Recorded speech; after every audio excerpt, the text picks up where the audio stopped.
te contamos los 3 mejores efectos de sonido para tus reels.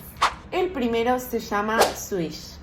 Lo puedes usar cuando haces un movimiento de pantalla, cuando haces una superposición o en las transiciones de tus videos.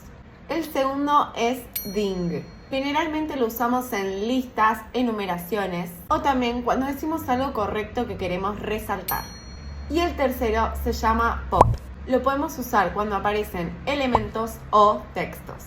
Seguinos para más tips como estos.